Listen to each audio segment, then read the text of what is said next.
Pak, kenapa ya? Kok udah lama saya nggak bisa bahagia? Banyak sekali yang nanya ke saya kayak gitu. Dan hari ini, kita coba bedah berdasarkan sebuah buku yang berjudul The Courage to be Disliked, karya Kishimi dan Koga.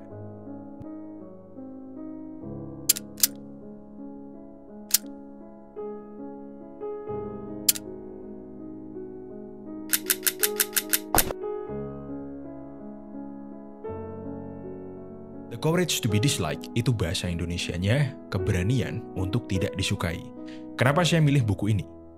Karena dulu buku ini sangat membantu saya untuk keluar dari lingkaran setan yang dinamakan depresi. Oke, langsung aja ya. Kita sebagai manusia itu sebenarnya ya dalam banyak kasus atau biasanya kita tidak bahagia karena kita terlalu memikirkan pendapat orang lain terhadap diri kita. Baik itu secara langsung atau tidak langsung. Maksudnya apa, Pak? Di dunia ini, nggak ada rasa kekhawatiran yang hanya benar-benar bersumber dari diri kita atau dari internal kita. Setiap rasa kekhawatiran itu selalu ada bayang-bayang orang lain di baliknya. Jadi, bisa disimpulkan, sebenarnya semua masalah kita itu bisa dengan mudah kita perbaiki. Dan kenapa hidup kita rasanya itu terlalu kompleks, terlalu rumit? Ya karena kita sendiri yang bikin hidup kita kompleks. Nah, biar hidup kalian itu nggak kompleks-kompleks banget, nggak ribet-ribet banget, kalian harus belajar untuk tidak disukai. Karena salah satu kunci kebebasan adalah keberanian untuk tidak disukai. Dan ketika kalian sudah bisa berani untuk tidak disukai, maka semua hubungan interpersonal kalian itu rasanya jadi ringan. Jadi, di buku The Courage to be Disliked, kita didasarkan dari teori seorang psikolog yang bernama Alfred Adler. Menurut Adler, diri kita itu adalah sebuah kesatuan dari tubuh, pikiran, emosi, serta alam sadar dan alam tidak sadar. Dan dalam kesatuan itu, mereka saling bekerja sama untuk mencapai sebuah tujuan. Jadi, apapun yang kita pikirkan, kita rasakan, dan kita lakukan, itu mengarah pada suatu tujuan, yang mungkin kita sendiri juga nggak nyadar tujuan itu apa. Nah, tujuan itu nggak cuma mempengaruhi kebahagiaan kita, tapi juga membentuk jati diri kita, yang menurut Adler juga, jenis-jenis kepribadian itu nggak ada. Adler lebih mempercayai bahwa kebiasaan kita, emosi kita, dan pikiran kita itu adalah suatu lifestyle yang kita pilih pada suatu momen tertentu. Dan terus kita lakukan karena secara sadar atau tidak sadar, kita percaya bahwa hal-hal itu adalah cara yang terbaik untuk bisa mencapai tujuan kita. Jadi ya, bisa berarti nggak ada orang yang ansos atau antisosial. Mereka ansos itu adalah sebuah perilaku untuk mencapai sebuah tujuan. Tujuan itu nggak cuma mempengaruhi aksi atau perilaku kita, tapi juga emosi kita. Saya bikin lebih simpel. Jadi, pertama, kita memutuskan dulu nih, apa yang kita inginkan atau apa tujuan kita. Lalu kita bikin sebuah emosi yang bisa bikin kita mencapai tujuan itu. Sebagai contoh, ada seseorang yang pengen banget kerja, lalu dia anxious atau gelisah karena mau interview. Dan karena dia gelisah, dia nggak siap-siap, dan kemungkinan bisa nggak datang interview. Selama dia gelisah, dia yakin bahwa nanti kalau kegelisahannya pergi atau menghilang, dia siap buat interview. Tapi ternyata kegelisahan itu nggak segera hilang. Akhirnya pun dia nggak datang interview. Kita nggak usah munafik. Menurut saya, jauh di lubuk hatinya yang paling dalam, goalnya atau tujuannya bukan buat dapat kerja, tapi buat menghindari gagal interview. Mungkin bisa jadi, memang awalnya dia serius pengen kerja, tapi karena dia udah terlalu banyak sharing ke orang lain bahwa dia pengen kerja, ngelamar kerja, dan akhirnya dipanggil interview, orang-orang di sekitarnya pun naruh tekanan ke dia, dan tujuannya pun jadi berubah. Makanya muncullah emosi takut atau gelisah yang semakin membantu dia untuk bisa menghindari gagal interview. Karena kalau dia emang beneran pengen kerja, pasti hujan meteor pun dia akan berangkat interview. Kalau kalian punya argumen lain, silahkan tulis di kolom komentar. Tapi saya coba tebak salah satu argumen yang akan muncul. Pak, bisa jadi dia punya trauma sama interview, Pak. Oke, menurut saya, nggak semua orang yang punya trauma itu akan selalu stuck sama traumanya. Kita ambil contoh trauma masa kecil aja ya. Trauma masa kecil masa kecil yang buruk atau masa kecil yang tidak menyenangkan itu memang sangat berpengaruh pada kita secara individu. Tapi untuk bisa sukses, untuk bisa meraih tujuan kita, untuk bisa mendapatkan apa yang kita mau, itu semua kembali ke diri kita masing-masing. Nah, kalau dari bukunya, penulisnya tuh mengatakan bahwa nggak ada dampak dari pengalaman baik atau buruk yang bisa mempengaruhi kesuksesan atau kegagalan kita. Pengalaman buruk atau yang biasanya kita sebut trauma, itu sebenarnya nggak ngefek pada hidup kita.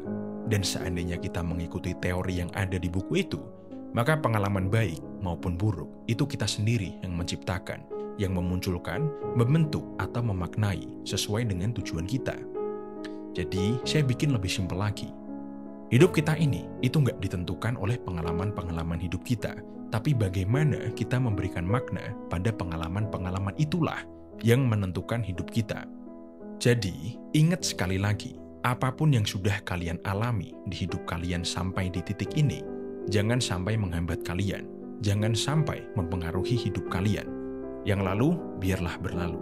Terus lihat ke depan, karena diri kamu sendirilah yang bisa menentukan hidup kalian itu mau dibuat seperti apa. Sampai di sini, saya yakin kalian pasti ada pertanyaan kayak gini. Loh, Pak, kalau mengacu dari teori itu, berarti kan kebahagiaan kita bisa kita kontrol. Terus kenapa kok ada manusia yang lebih memilih untuk tidak bahagia? Jawabannya, karena menurut dia, perasaan tidak bahagia itu bisa jadi strategi yang dia gunakan untuk mencapai tujuannya. Nah, orang yang tidak bahagia secara terus-menerus, biasanya dia tidak bahagia karena didorong oleh tujuan yang bikin frustasi.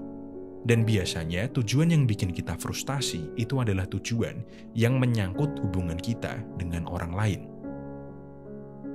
Maksudnya gimana, Pak?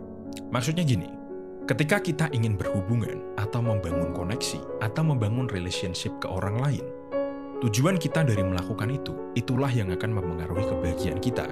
Nah, umumnya ketika kita berinteraksi dengan orang lain, itu ada dua tujuan utama. Yang pertama, nyari approval dari orang lain, atau kita ingin memberikan dampak di kehidupan orang lain. Yang bikin kita nggak bahagia, ya karena kita sering mencari approval dari orang lain. Maka dari itu, orang-orang yang nggak bahagia biasanya itu karena dia menilai kebahagiaannya dari pandangan orang lain terhadap dirinya. Mereka mencari approval dari orang-orang di sekitarnya. Pak, tapi katanya mencari validasi, mencari approval, itu adalah naluri alami dari manusia. Menurut saya, enggak. Seseorang itu enggak nyari approval untuk mendapatkan kebahagiaan, tapi kita semua itu menemukan kebahagiaan dari approval yang diberikan orang lain. Karena approval itu bisa memuaskan salah satu hasrat terdalam kita. Ya, berarti bagus dong, Pak, kalau itu bisa memenuhi hasrat terdalam kita. Enggak. Mendapatkan kebahagiaan dari approval atau validasi orang lain itu bayarannya gede banget. Sumpah, terlalu besar sampai nggak worth it menurut saya. Lalu, apa yang harus kita bayarkan, Pak? Yaitu kita akan selalu hidup berdasarkan ekspektasi orang lain terhadap kita. Dan karena kita hidup tidak sesuai dengan jati diri kita harus mengorbankan kebebasan dan kebahagiaan kita.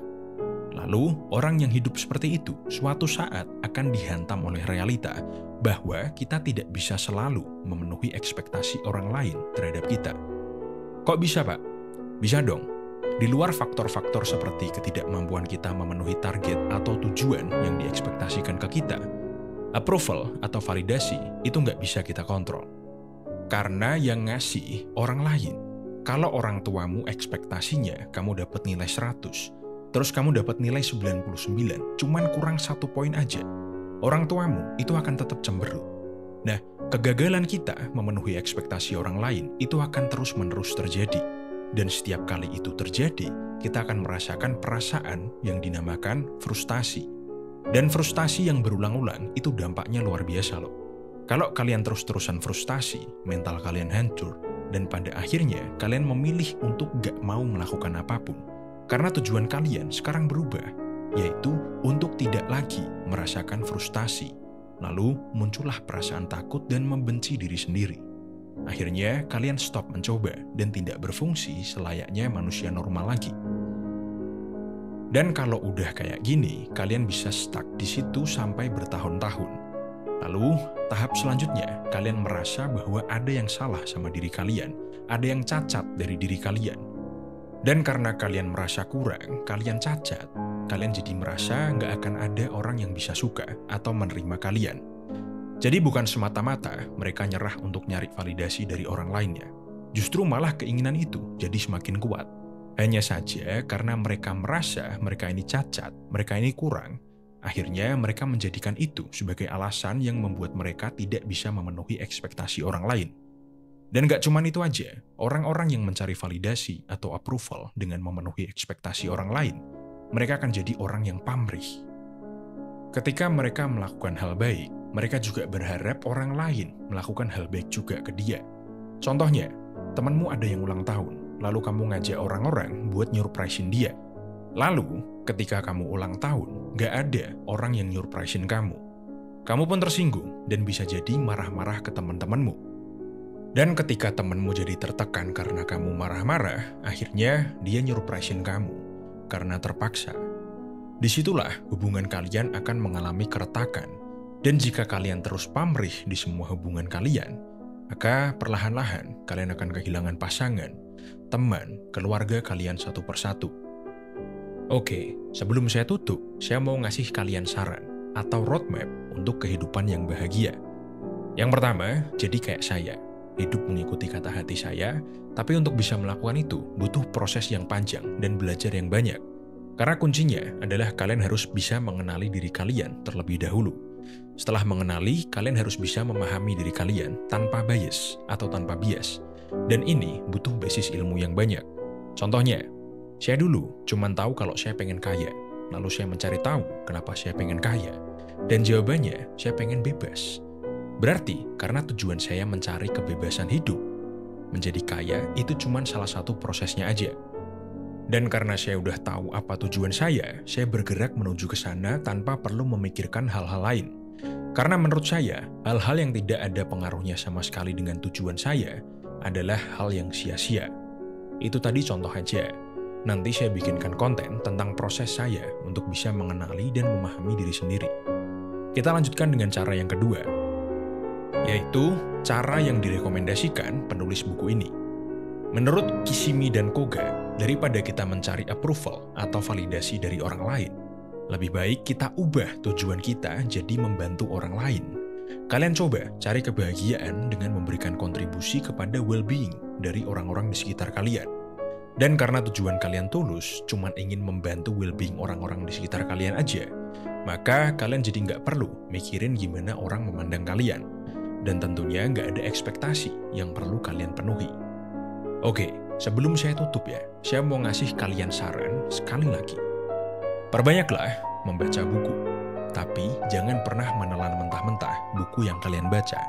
Kalian harus bisa mengolah ilmu yang kalian dapatkan dari buku itu, lalu kalian aplikasikan sesuai kebutuhan hidup kalian. Kalian harus bisa adaptif. Baca buku, tapi jangan menjalankan hidup kalian berdasarkan buku. Olah ilmunya dan jadilah kreatif dalam menggunakan ilmu itu. Mungkin satu tambahan nasihat lagi ya, sesuai tema kuliah kita hari ini.